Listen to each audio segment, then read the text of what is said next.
Hello, I'm Joe, and you're watching Ninjoke. And today, I'm making a Nichirin sword from the anime Demon Slayer. Come on, draw it already. Nichirin swords are also referred to as color-changing katanas. Because depending on the bearer, they change color.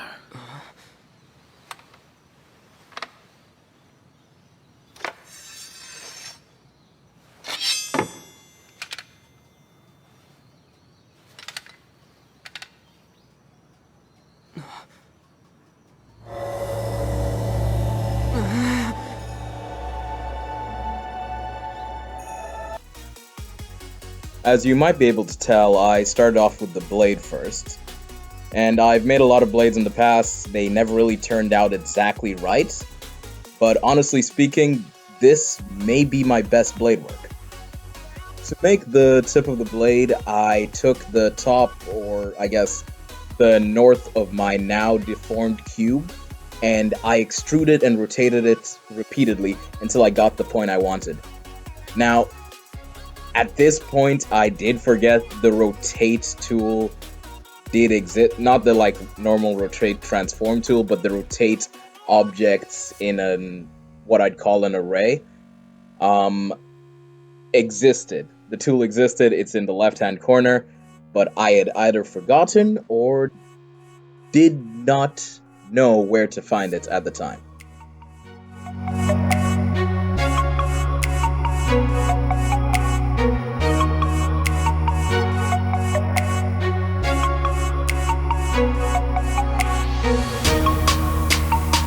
The hardest part of this was probably getting the bend at the tip of the blade. I've never actually been quite sure if in a katana there's actually like a bend in the entire blade, or just the tip, or if it's just completely flat. But either way, I started to try and make that bend.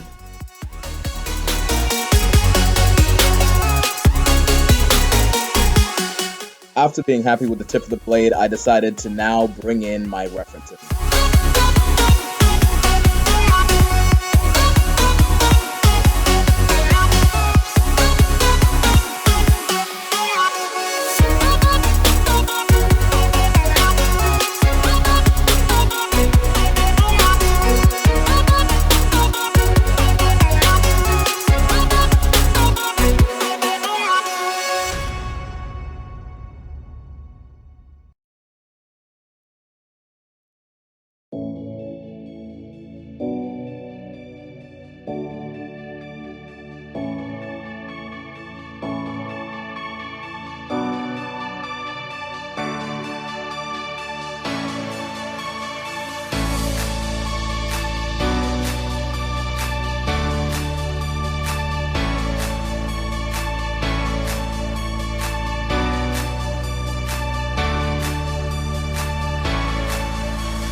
After a bit, following the extension of the blade, I looked at the reference image and decided, yeah, there's a bit of a bend in the blade. So I went in and added loop cuts so that I could add that bend that I was looking for.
So after finishing the bend in the blade, I added my subdivide modifier with simple and one, which is essentially just what it is currently.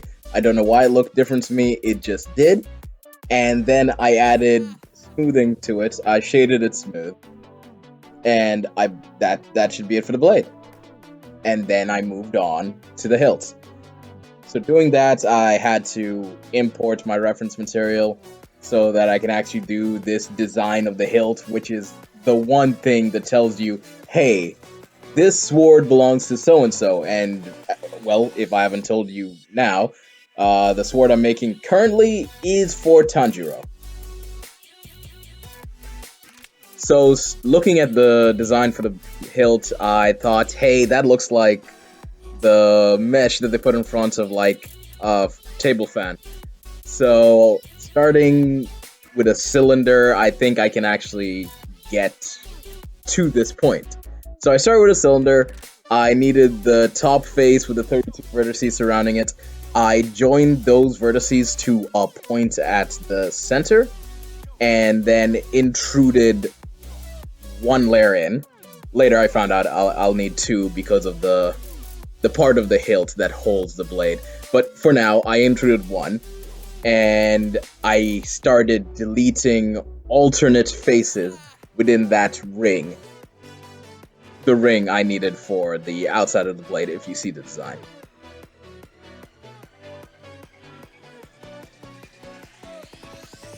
After the addition of the second ring, I wanted to make sure that it actually, well, I guess it's an oblong. After the addition of the second elliptical, oblong, whatever you want to call it, I wanted to make sure that it would actually fit the blade I was crafting it for. So I took it over to the blade and started aligning it and stretching it, scaling it to the size I needed before I did anything else with the hilts.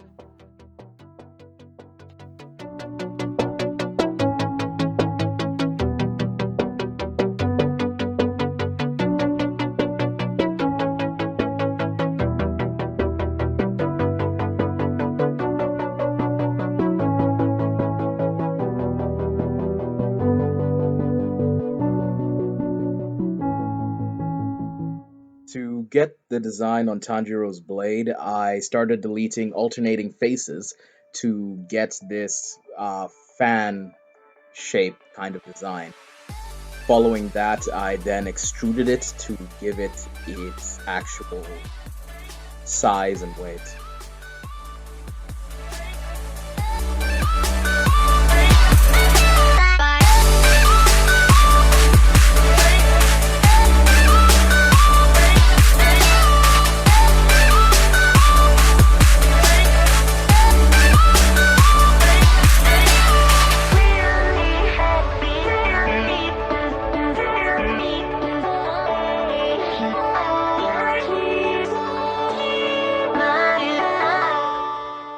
For the start of the handle, I started from the hilt of the blade and that ovular shape in the middle. I intruded the face before I started extruding it out.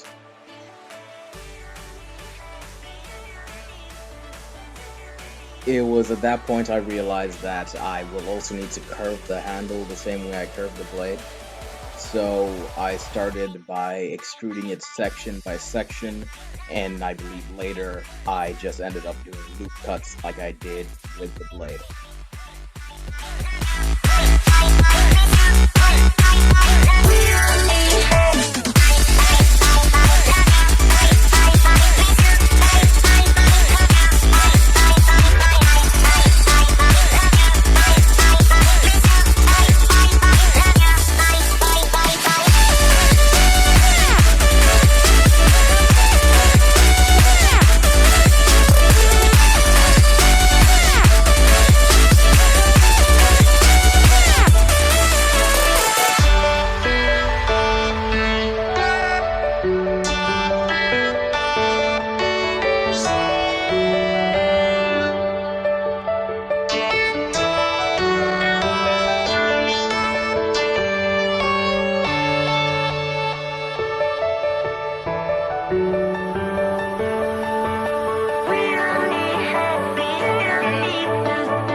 After finishing the handle, I went back to the section that connects the blade to the hilt and noticed that there was actually a pattern in the reference image that I had. Well, not a pattern, but a section connecting it that was stylized a specific way. So I decided to then just simply make that section, which turned out to be kind of hard, kind of not. It was simple extrusion, then I just need to make a curve at the head of the extrusion. So to do that, I took the already segmented sections of the elliptical and started moving them back incrementally until they formed a curve with each other.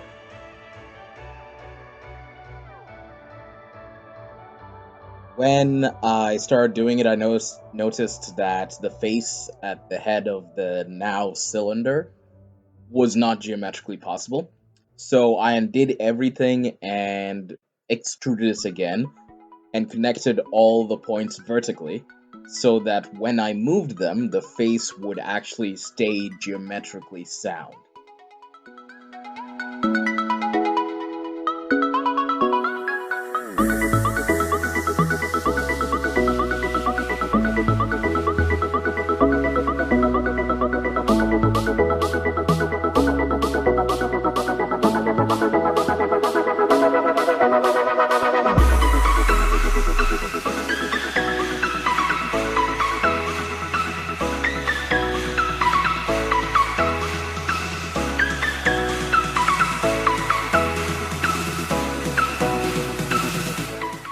Satisfied with my work, I finally exited edit mode and shaded it smooth. After shading, I added a subsurf modifier, set it to simple 1-1, and then I went back into edit mode and played around with the model a bit to try keep the defined edges, ironically by adding more edges.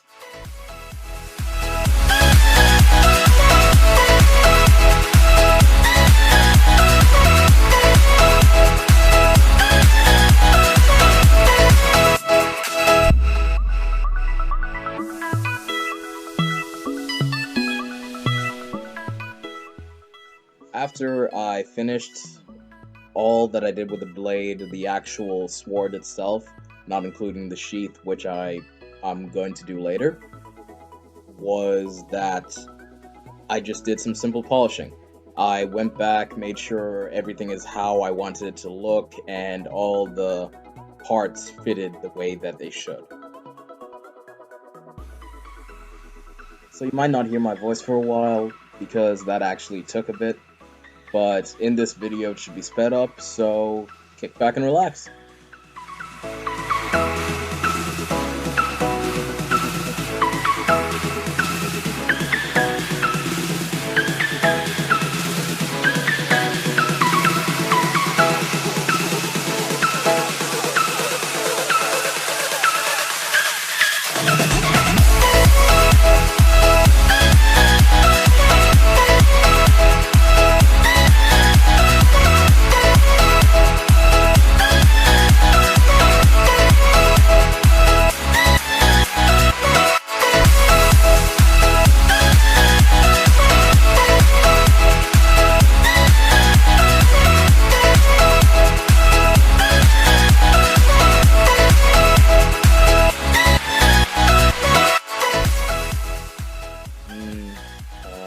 Okay, here I actually start working on the cloth that's wrapped around the blade. So to do that, I thought that I could start by duplicating and scaling the outer section of the cylinder, not the two ends.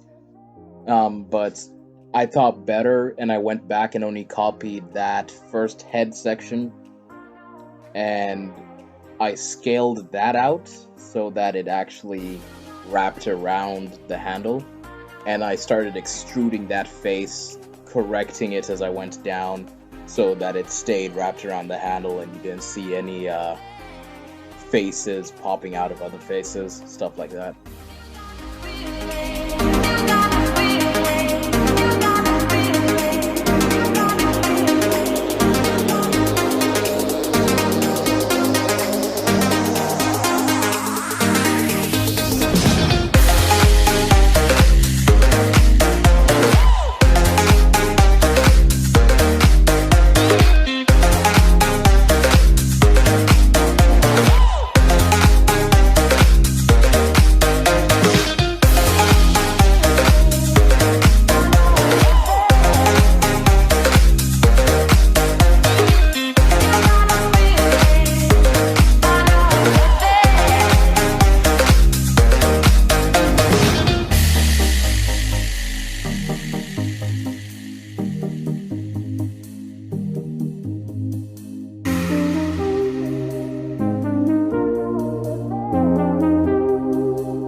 Midway through working on the straps, I decided to do the butt of the handle.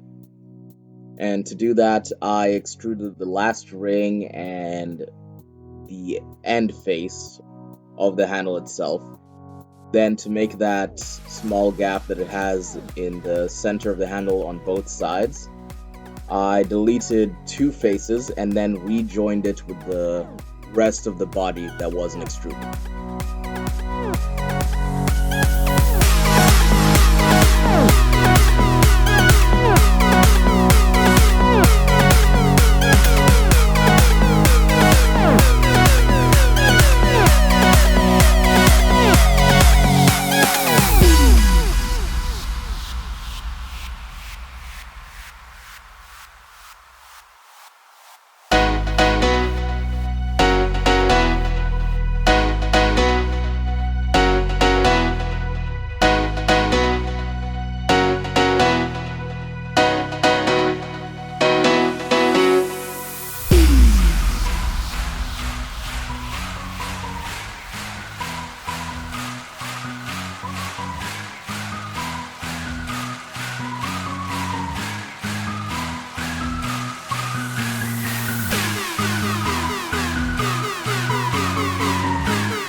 After I finished doing the wraparound for the strap, I needed to make the diamond pattern that goes across it.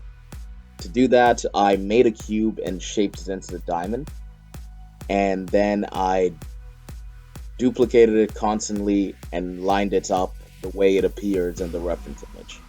After that, I used the Boolean modifier to subtract the parts of the mesh that were covered by the diamond, creating the diamond pattern that goes across the blade.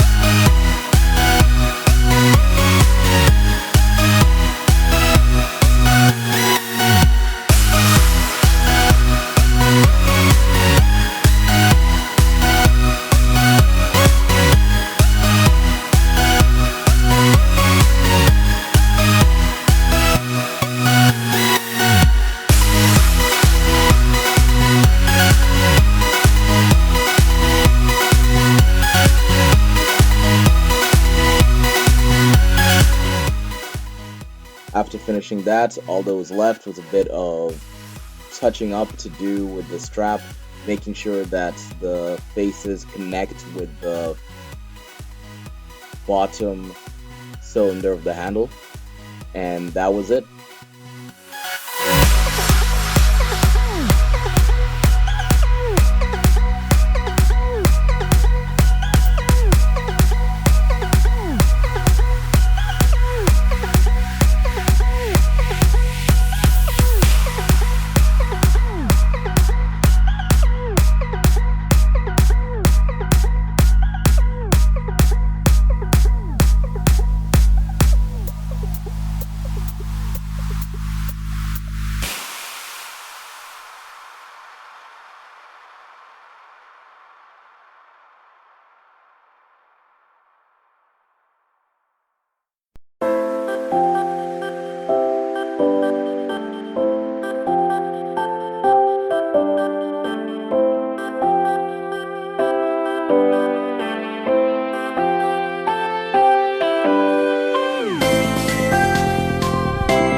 So now with materials attached, you get this.